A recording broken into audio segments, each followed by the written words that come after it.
Alors bonjour tout le monde, on est en direct. Bonjour Donc à toutes et à tous. bonjour Isabelle. Comment vas-tu, Marie-Pierre? Ça va bien hier, je Ça sais pas va bien. quel temps il fait à Toulouse, mais hier il faisait super beau et super chaud à Marseille. Il y avait un peu de vent, mais ça allait. La mer était un peu agitée, mais même si j'ai mis de la crème, j'ai pas mis de la crème à temps, fait que j'ai pris un petit coup de soleil, tout petit, mais et alors aujourd'hui, c'est totalement l'inverse. Il fait gris, il fait froid. Enfin, tout est relatif, mais pour un fin de printemps, il fait froid. Et il pleut, il pleut, il pleut, il pleut. Et toi, il fait quel temps chez Ah, toi? moi, je suis à l'opposé de toi parce que hier, j'ai fait 8 heures de train.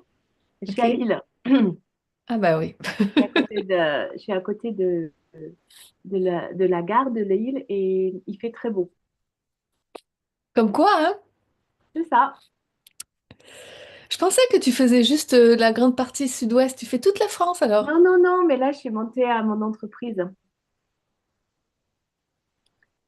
Je suis venue au siège.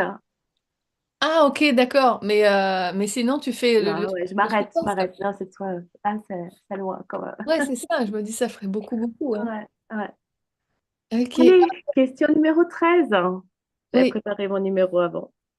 On dit comment ceux qui habitent à Lille, et je suis désolée. Les Lillois. Ouais, c'est bien ce que je pensais dans ma tête, puis j'ai pas osé.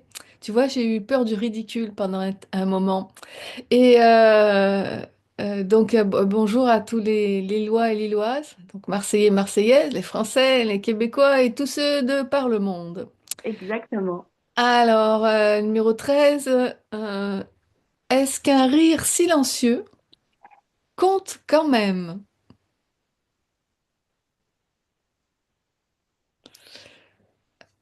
Ça, je vais pouvoir le dire à mon père. Tu vois, ça compte quand même, Papoune.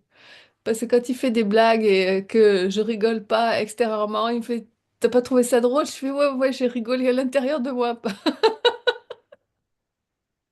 Alors effectivement, moi j'ai envie de dire tout de suite oui, parce que pourquoi il y aurait des rires qui compteraient pas finalement?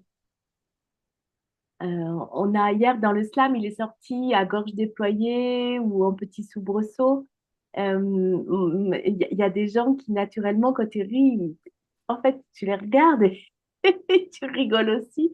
D'ailleurs, le yoga du rire, je crois que c'est, moi j'ai participé qu'une seule fois. La personne elle se met à rire, et puis toi, ben, en fait, tu peux pas faire autrement. Même si tu trouves ça complètement absurde et ridicule parce qu'il n'y a pas d'objet. Et donc, du coup, voilà, tu ris aussi. Et donc, un rire silencieux, euh, est-ce qu'il compterait autant? Alors, est-ce qu'on peut... euh, là, j'ai envie ce qui me vient, c'est ben, le mental, il serait encore en train de juger, y compris d'évaluer, y compris même la qualité du rire, quoi. Donc, en fait, il y aurait des rires qui comptent et des rires qui comptent pas. Et, est-ce que le rire silencieux, du coup, il n'est pas communicatif et que l'autre, comme tu venais de dire, Marie-Pierre, ton père, il ne sait pas si ce qu'il a dit, c'est drôle. Et en fait, dans notre émission, c'est rire ensemble. Donc, si l'autre, il est rire, Je vais y excusez-moi, s'il arriver. est, c'est ça, si il est marré en dedans de lui en silence, bah, du coup, c'est pas communicatif. Donc, l'autre, il est obligé de vérifier si c'était bien drôle, sa blague, ou du moins pour pouvoir partager. Euh, et d'ailleurs, moi, je trouve beau justement ce que tu disais aussi hier à la fin de l'émission, quand tu rigoles, toi, avec toi-même, et j'imagine tu ris vraiment, peut-être. Ouais. Et, mais il y a aussi ces rires silencieux comme ça où quand on est tout seul, on sent qu'à l'intérieur, ça fait comme ça en fait. On sent l'ouverture à partir du ventre parce que je sais pas, on a vu un truc drôle euh, ou on se rigole de soi-même, de ces conneries quoi, de notre humanité, de notre humaine qui est dans la joie. Et moi, je vais juste terminer avec une anecdote. Une fois, on faisait une recette de cuisine avec mon mari. Et puis, mon mari, il aime beaucoup quand c'est... Donc, on a la recette. Et puis, donc, il y a tous les ingrédients. Donc, on sort tous les ingrédients. Puis, il y a du 1 au 4 ou du 1 au 6. Et il faut vraiment faire 1, 2, 3, 4, 5, 6. Et moi, je fais toujours au milieu. Donc, c'est-à-dire pour couper les légumes. Donc, parce que j'essaye de me dire que c'est quoi la tâche qui va prendre le plus de temps et qu'on peut déjà faire avant. Et puis, ça l'agace au plus haut point. Et puis, en fait, du coup, il était énervé, énervé. Et tu vois, je le sentais. Tu vois, je prends mes cheveux, puis je me fais une moustache avec, puis j'étais là, comme ça. Et en fait, eh ben, il voulait pas rire parce que j'ai dit non, sinon ça va lui donner raison. Mais je le sentais, son rire silencieux, tu vois. Et donc, je l'ai poussé jusqu'à ce qu'il dise ah, tu m'énerves trop. Mais en fait, il rigolait, tu vois. Donc, euh, ce qu'il disait, mais c'est un vrai clown, c'est pas possible. Et surtout, tu sais, il voulait pas me donner raison sur le fait qu'on pouvait aussi démarrer la recette au milieu, quoi.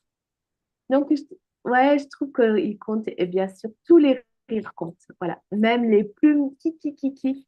Parce que, et j'ai réfléchi à ce que tu disais hier, et je me disais, ah, il faut plus que je rie aussi, vraiment toute seule, avec moi-même. Pas plus. C'est pas, il faut, hein, c'est chouette aussi de vivre ça. Et c'est là où, en fait, on se rend compte que euh, c'est un jeu. Voilà. À toi, Marie-Pierre. Bon slam. Merci. Alors, Lillois, Lilloises, Marseillais, Marseillaises et tous ceux du reste de la France et tous ceux du reste du Québec et tous ceux du reste du monde. Euh, Qu'est-ce qui pousse en moi là? Qu'est-ce qui s'invite? Il s'invite le choix. Alors, je ne sais pas où ça va nous mener, ce mot, mais il s'invite le choix. Le choix d'en rire ou pas.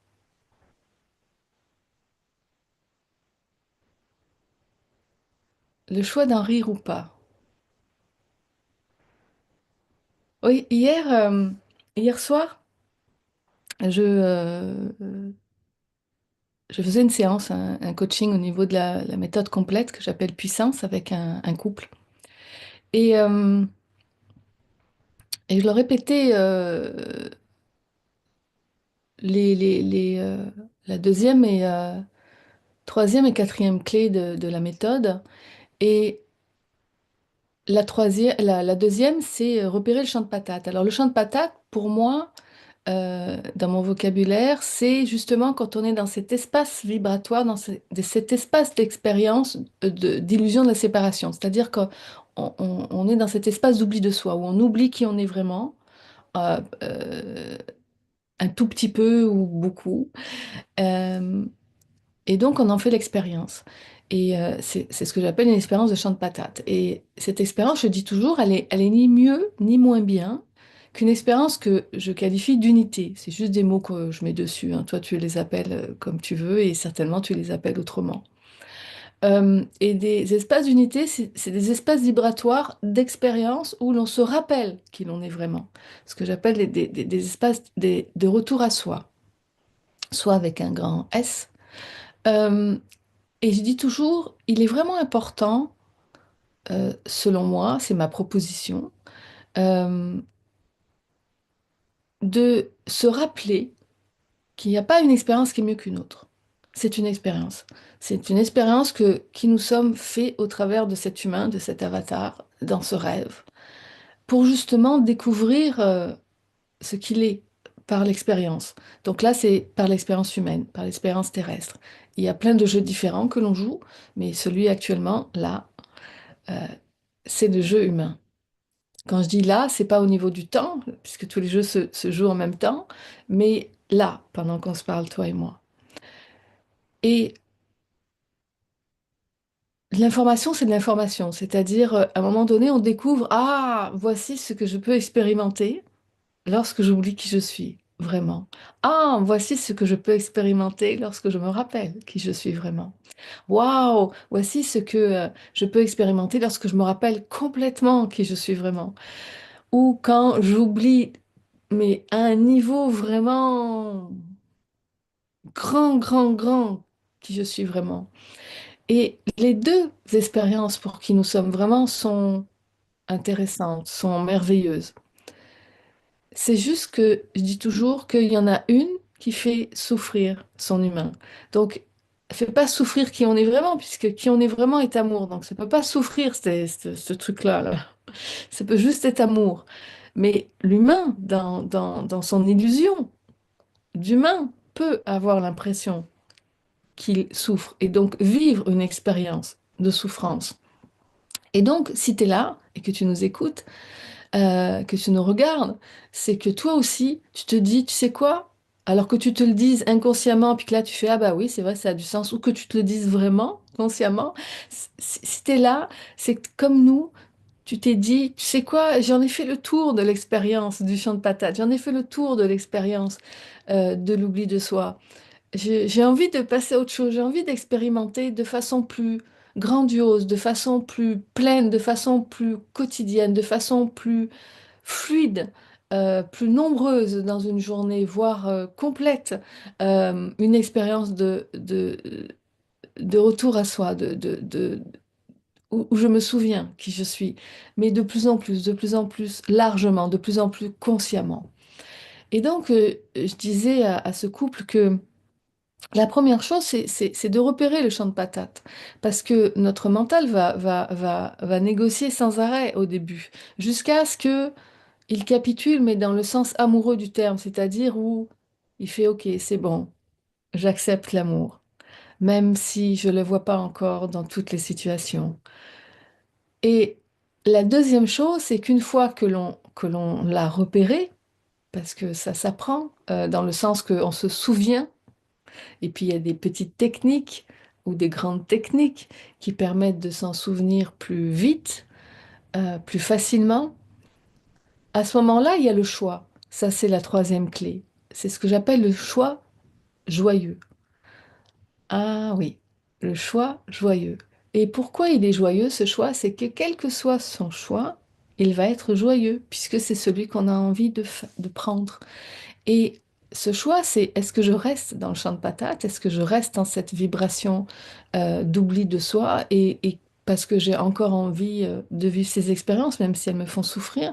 Ou est-ce que je choisis là de passer à autre chose et de vivre l'unité, d'en faire l'expérience? Et si c'est oui, à ce moment-là, on fait une technique d'unité. C'est-à-dire que on accueille consciemment ce que l'on vit. Et là, je suis en train de me dire humainement, pourquoi on parle de ça sur le thème du rire silencieux? Est-ce qu'un rire silencieux, attends, je regarde à nouveau la question, compte quand même? Ben oui, parce que c'est une expérience, un rire silencieux. Et soit on le voit, ou soit c'est un rire silencieux d'un champ de patates, c'est-à-dire un rire qui ne se conscientise pas, qui, ou qui n'ose pas s'exprimer complètement. Soit c'est un rire silencieux d'unité, c'est-à-dire qui est plein, plein de lui, mais qui, cette fois-ci, s'exprime dans le silence.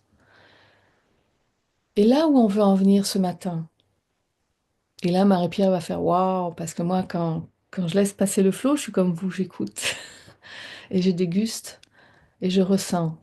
Je me dis, c'est toujours la même chose. Ça dépend comment on l'interprète. Un rire silencieux, c'est un rire silencieux. Ça n'a pas de signification particulière, si ce n'est que soit on le regarde d'un espace d'amour, soit on le regarde d'un espace de séparation, d'illusion puisqu'on ne peut pas être séparé, mais on peut le croire. Et je me dis, ben, moi aujourd'hui, j'ai envie de voir le rire silencieux à partir d'un espace d'amour, à partir de ce que moi j'estime être vrai de par mon expérience. Et oui, un rire silencieux, ça compte à ce moment-là, tout autant qu'un rire plus expressif dans les autres sens que l'on a humainement. Et je pense que arrivé à un stade, je l'ai déjà vécu avec certaines personnes, mais pas avec toutes et pas tout le temps. Mais quand je suis dans l'unité, j'arrive à sentir ce que je pense, ce que je ressens, et j'arrive à sentir ce que pense et ressent l'autre. Alors, je suis pas en train de dire que je décode tous les mots, mais il y a, comme on est dans un espace où il n'y a plus de séparation dans notre illusion, eh ben, l'information entre les êtres circule de façon fluide.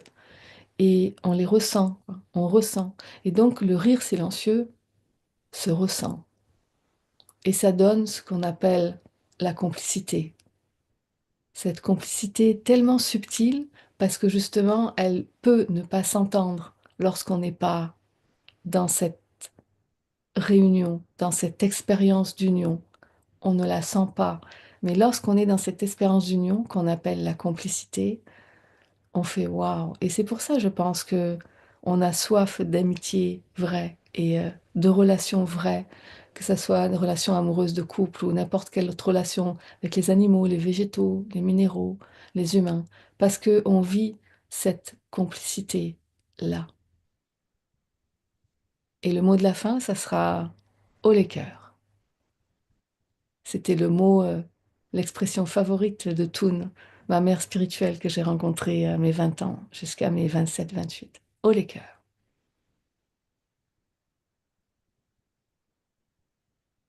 C'est beau.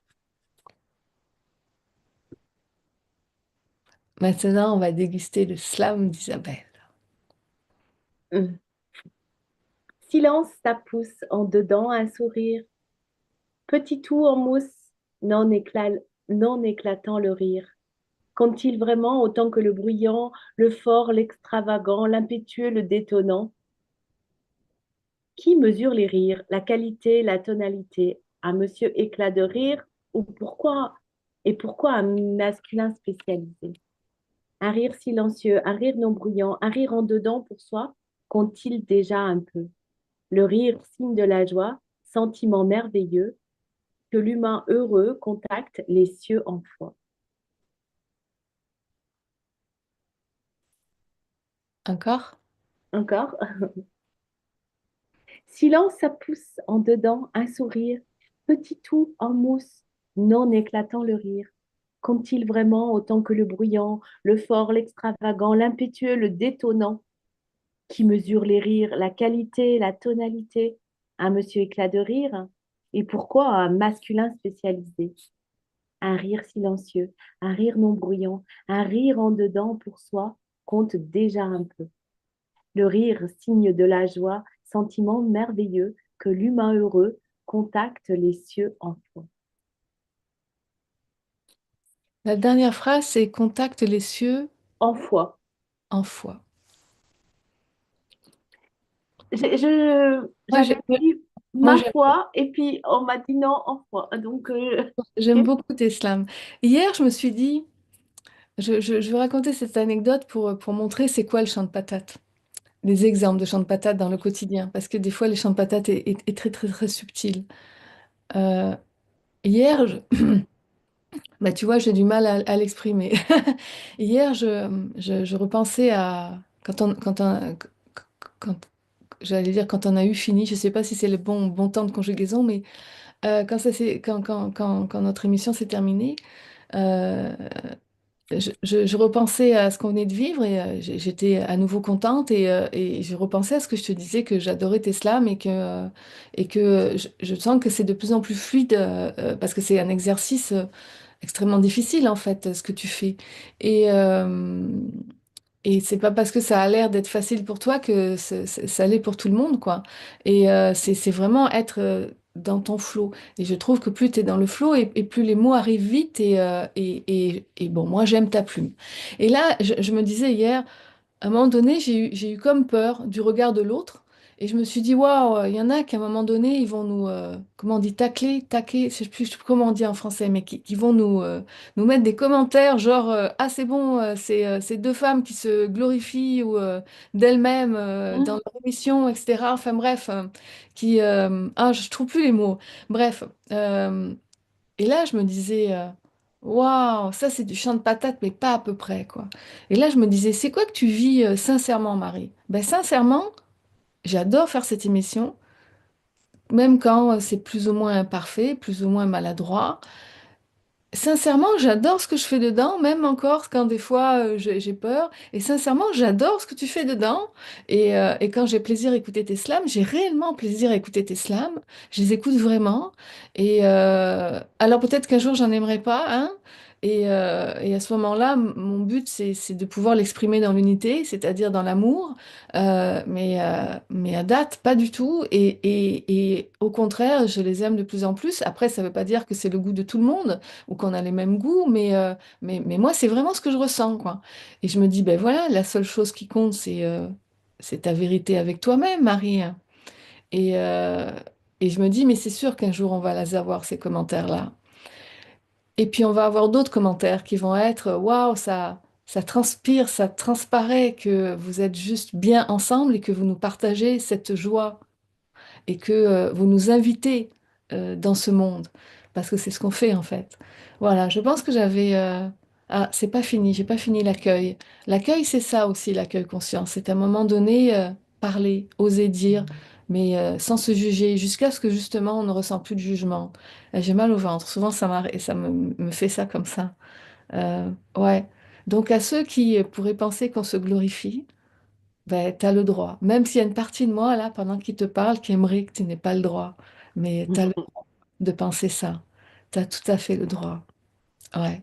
Et là où tu me fais le cadeau, toi qui m'écoutes, qui peut-être pense ça, tu me fais ce cadeau de me dire, l'amour, Marie, ça va jusqu'à là, ça va jusqu'à laisser le droit à tous d'interpréter ce que je vis, ce que nous vivons ensemble, comme il veut, comme elle veut. Fait que merci à toi qui mettras un commentaire qui me fera peut-être réagir ou au contraire, où je ferai waouh, je suis heureuse, la personne l'a fait.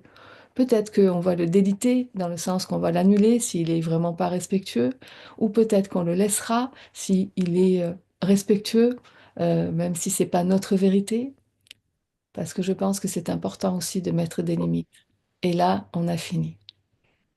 Ouais. Alors, moi, je suis de plus en plus heureuse aussi J'étais heureuse, mais le premier temps, c'est normal. La première semaine, c'était nouveau.